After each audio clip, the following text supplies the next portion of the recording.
Tem comediante que usa a cidade de Osasco para fazer piada como um exemplo assim de um lugar longe, feio. Nas redes sociais, se você fala Osasco, o que aparece? O pessoal sai de lá para vir trabalhar em São Paulo e volta só para dormir, que é uma cidade dormitório. Mas será que é mesmo?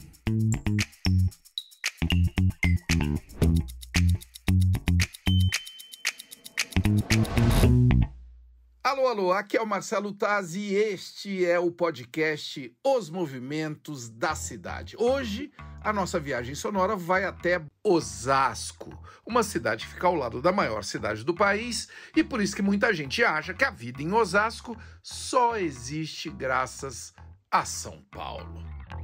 Olha, não é bem por aí não. Até o final do episódio você vai ver que o mundo mágico de Oz, de Osasco, é bem mais do que isso. Um lugar de inovação e de gente que tem orgulho do lugar onde vive.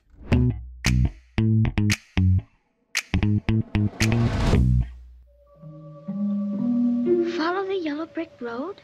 A Oz brasileira não tem estrada de tijolos amarelos, mas tem tudo a ver com mobilidade e logística. A cidade cresceu ao redor de uma estação de trem, a Estação de Osasco, inaugurada em 1895.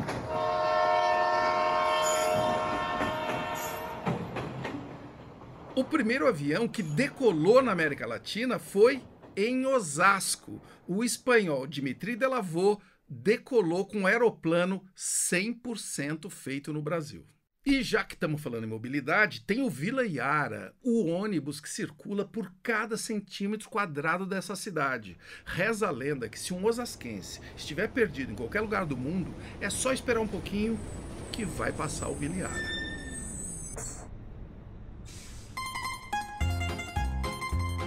O fundador da cidade foi um empreendedor chamado Antônio Agu, nascido em Osasco, só que na Itália.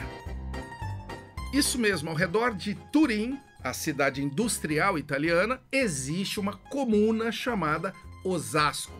Foi a inspiração para o fundador batizar a cidade paulista. Em 1884, o Agu comprou um terreno entre os córregos Buçocaba e Aguadinha. Não dava para plantar no terreno, porque só tinha argila e areia. O espírito empreendedor do Agu transformou essa desvantagem numa startup de construção civil. Ele usava argila e areia para vender telha e tijolo. Isso ajudou a construir a estrada de ferro e ele próprio, o Agu, em 1895, liderou a obra da estação ferroviária. E tem mais, ao redor, o Agu construiu casas para os operários que vinham trabalhar na obra. O pessoal queria dar o nome dele à estação de trem, Estação Antônio Agu. Ele achou melhor homenagear a sua cidade natal e assim nasceu a Estação de Osasco. Hoje, Osasco é a segunda cidade mais rica do estado de São Paulo, o município com o sexto PIB do Brasil, 78 bilhões de reais. A cidade tem um lema em latim, Urbs Labor, cidade trabalho. Também pudera. Você lembra da startup de tijolos e telhas do Antônio Agu? Pois é, assim como ele, outras inúmeras empresas escolheram Osasco para se instalar. Por trás dessas marcas tem gente que trabalha duro com inovação, tecnologia e criatividade. Entre as empresas de inovação que têm um DNA em logística, eu vou falar agora com a DHL, que tem um centro de distribuição na cidade. Eu estou aqui com o Marcos Cerqueira, que é vice-presidente de Life Science Healthcare da DHL, Supply Chain no Brasil. Obrigado, Marcos, pela conversa. Eu que agradeço o convite, Marcelo. Nós estamos falando aqui do centro de distribuição de vocês, que fica na cidade de Osasco, uma empresa global como a DHL, né, que tem várias frentes. Eu queria de cara te perguntar assim, quais são as atividades desse centro específico de distribuição que fica em Osasco, da DHL? Bom, a DHL tem é o número 1 em logística e supply chain no mundo, tem 380 mil colaboradores e aqui no Brasil nós já estamos com 13 mil. Osasco, nós estamos lá desde 2008, um centro de distribuição importante, grande, com 35 mil metros, e lá nós dedicamos esse centro de distribuição para um subsetor da saúde que é de dispositivos médicos e hospitais. Então, lá estão clientes multinacionais que atuam nesse mercado de medical device. O Marcos, centro de distribuição, ganhou até uma sigla cada vez mais popular, que é o CD, né? O que acontece num centro de distribuição? Que tipo de coisa? Como que chega? Como é que acontece lá? Nós recebemos produtos importados ou nacionais, no caso de hospital, e fazemos todo o recebimento e tratativa desse produto, seja nacionalização, reetiquetagem, conferência. Armazenamos esses produtos, cuidamos do inventário dos nossos clientes e, a partir daí, à medida que há solicitações para venda, nós fazemos uma separação. De lá saem todos os veículos, seja para transferência com veículos, de fato, ou para um trânsito até o aeroporto para que a entrega seja feita via aérea. Por que a escolha de Osasco relacionada à logística? Tem uma razão especial? Sim, sem dúvida. O Osasco ele tem uma localização estratégica, faz divisa com São Paulo, fica bem próximo às marginais, então, sob o ponto de vista de distribuição urbana, é muito fácil. Também, sob o ponto de vista de distribuição para outras regiões, você tem acesso fácil também ao Rodoanel e, consequentemente, as principais vias de acesso que passam por São Paulo e liga São Paulo ao restante do Brasil, né? Sem contar também que permite um fácil acesso ao aeroporto, que também é uma indústria importadora. A gente precisa fazer todo esse recebimento dos aeroportos e portos para Osasco, e a partir de Osasco a gente distribui tanto para São Paulo quanto para o Brasil. É um hub, né? Aquele lugar ali. Agora, o Marcos, a gente sabe da mudança robusta que a gente vive. Vamos falar de gargalo logístico, porque as coisas vão avançando nessa aceleração e eu queria ver o que você acha hoje de necessidade que surge aí para melhorar esse cenário logístico na região. Bom, eu gostaria primeiro de reconhecer um esforço público aí nos investimentos em vias de acesso, que tem ajudado no escoamento. Existe uma concentração muito grande de centros de distribuição de diferentes indústrias. E o principal gargalo hoje está exatamente, não diferente de outras regiões, nos horários de picos. E por você ter poucas alternativas para chegada no distrito industrial, se houver algum tipo de acidente ou coisas mais críticas, você pode bloquear o acesso. Acontece raramente, mas eu destacaria que esse é o principal gargalo que nós temos lá. Muito legal. Eu conversei aqui com o Marcos Cerqueira, vice-presidente de Life Science Healthcare da DHL Supply Chain no Brasil. Logística, tem tudo a ver com a nossa conversa, mobilidade, falando com a maior empresa de logística do planeta, que tem o centro de distribuição, onde? Em Osasco, né, Marcos? Não poderia deixar de ser em outro lugar. Muito obrigado. Eu que agradeço a oportunidade, Marcelo. Um forte abraço. Em empresas de inovação a gente encontra quase tudo. Eu digo quase porque tem um produto que talvez não esteja lá. O famoso dogão de Osasco. O dogão é tão famoso, mas tão famoso, que seria uma falha enorme não conversar com o criador da lenda, o ex-caminhoneiro Sebastião Figueira, um pernambucano que há 25 anos inventou o dogão do Tião. Sebastião Figueira, olha ele aí, um pernambucano que há 25 anos inventou o dogão do Tião. De que lugar de Pernambuco você é, Tião? Custódia. Sente saudade? Eu sinto só assim, quando eu tava com o caminhão, que eu ia fazer carga, eu ia pra lá, Natal, Ceará, todo lugar. Mas pra morar lá, não. Eu prefiro mais aqui. O que essa cidade te inspirou, Tião? Muito. Eu, quando era garoto, com 14 anos, trabalhei no bar mais antigo de Osasco, que era o Bar de Lasquinha. O que você fazia no bar? Era copeiro. Sempre a minha vida foi comércio. Depois que eu passei para caminhão, que naquela época também dava dinheiro, né? Ô Tião, você já rodou o país inteiro dirigindo caminhão, né? Você tá há 65 anos. 60 de Osasco. Então, eu queria que você me falasse o seguinte, o que mudou em Osasco nesse tempo todo? Meu querido, mudou muita coisa. Porque aqui, eu lembro do final do Castelo Branco, eu era criança. Ele que inaugurou esse Castelo Branco para abrir emprego no país na época. Mudou tudo. Osasco, você pegava o ônibus de Osasco, Anhangabaú, era o Papa-Fila. Você levava 3 horas de viagem. Muitos iam em Pinheiro, quando chegava em Pinheiro, descia e pegava o bonde. A autonomista não era autonomista, era estrada de Itu. Passava 2 carros apertados. Uma parte na terra e outra no asfalto. Que Osasco antigamente era cidade de trabalho, né? Só indústria. E agora é uma cidade que tem a sua cara, né, Tião? Você é um dos símbolos dessa cidade, Tião. Esse dogão de Osasco, pessoal, é cheio de mistérios. Da onde que veio essa inspiração? A arte culinária total da minha esposa e dos meus filhos. Então foi uma parceria com a esposa. Conta aí, como é que foi a ideia? Ela foi estudando e a gente tentando modificar, aperfeiçoando. Eu sei que você já inventou um monte de tipo de cachorro-quente. Quais os mais pedidos? A gente tem o pão 2, né? O saladão pão é o lanche com 2 salsichas na banha, no pão de banha. Então é o saladão pão. Começa a salsicha, ketchup, mostarda. Claro. Primeiramente você passa a maionese no pão, depois a batata palha, tem o creme de milho, aí você põe sufreguês, que exige, você põe um molho de azeitona verde ou preta, vai do gosto dele. Olha aí, hein?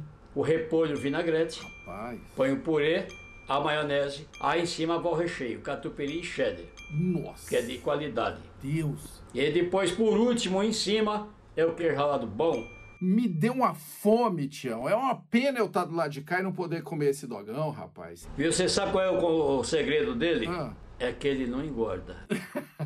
Você é um grande comunicador, além de ser o cara que criou a lenda de Osasco. Obrigado pela entrevista, querido. Fica na paz, Deus abençoe.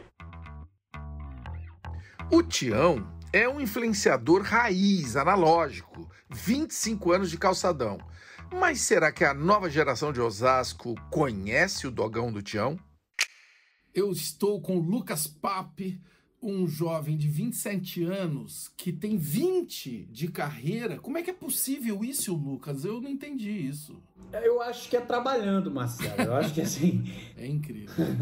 É importante dizer que ele é formado em filosofia, atuou muitas novelas, né? Globo, SBT, Record, já dirigiu muitos espetáculos, enfim. Ô Lucas, você é de Osasco e eu queria entender a sua relação com a cidade e com o que você faz. Já inspirou alguma coisa nas suas criações? Cara, eu gosto muito de Osasco. Sabe por quê? Porque eu acho que é uma cidade que ela é gigante, mas ao mesmo tempo é uma cidade que parece que todo mundo se conhece, todo mundo sabe um do outro. E pensando assim a minha conexão principal com Osasco, assim, primeiro é o Teatro Municipal de Osasco, que é um teatro em que eu apresentei muitas vezes. E acho que pensando nas obras também que eu criei, tem muito dessa vivência, assim, muito do que eu acredito. Inclusive agora eu vou estrear uma peça chamada A Ponte, e não tem como não lembrar do Pontilhão de Osasco, que é uma marca da cidade. Você consegue me dizer, assim, as mudanças da cidade que mais te chamaram a atenção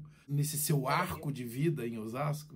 Osasco, pelo que eu me lembre, assim, quando eu era criança, era uma cidade muito industrial. E aí eu percebi ao longo desses últimos anos como a cidade foi se transformando numa pequena metrópole mesmo. Então a cidade deixou de ser periférica no sentido... Perdeu um pouco a cara de cidade industrial ou de interior e foi ganhando uma ideia, uma essência de extensão da capital, sabe?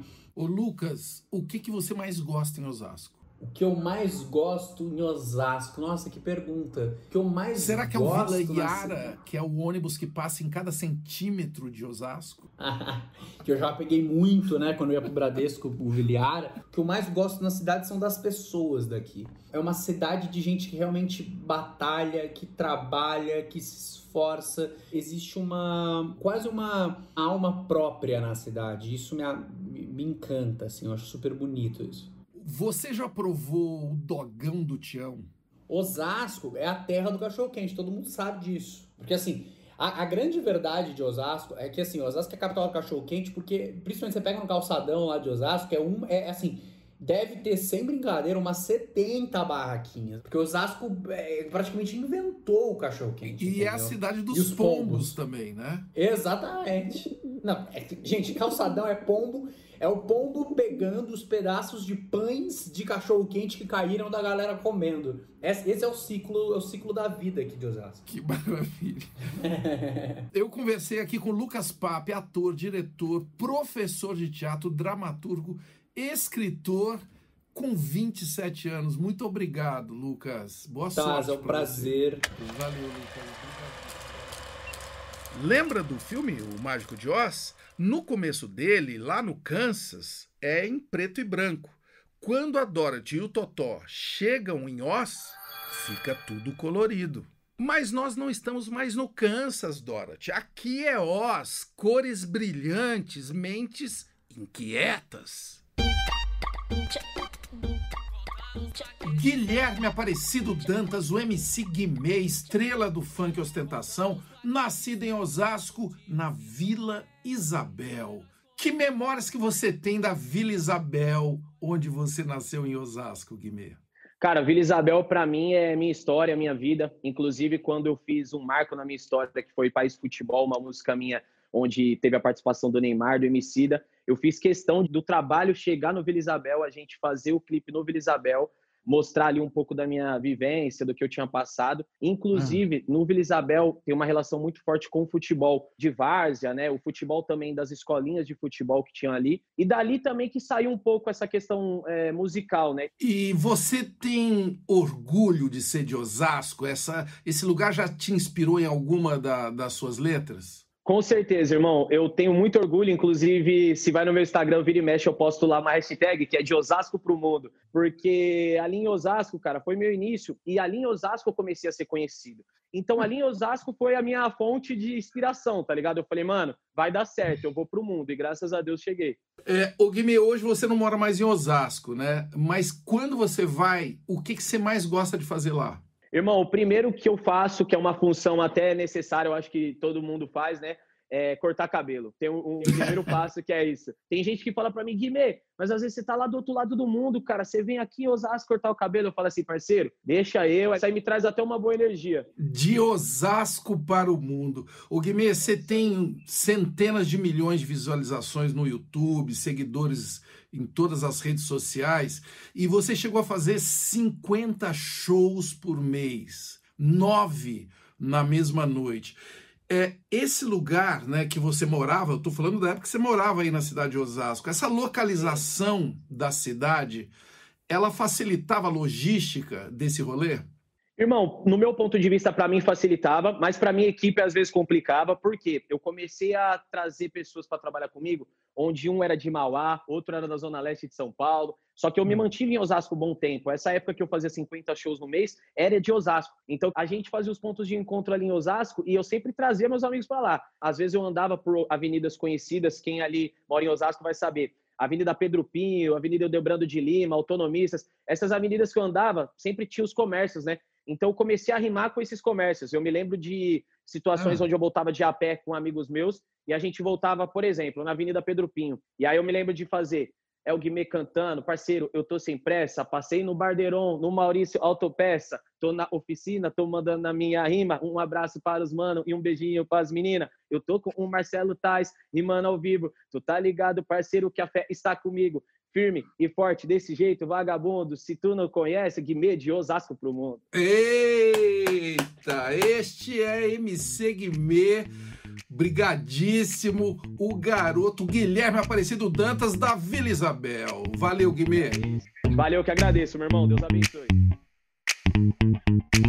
A Oz brasileira, ao contrário do que acontece lá no Mágico de Oz, não tem o espantalho, o leão, o homem de lata, mas o que não falta é cérebro criativo, coragem para trabalhar e empreender, como Antônio Agu, o Tião do Dogão, as startups de inovação.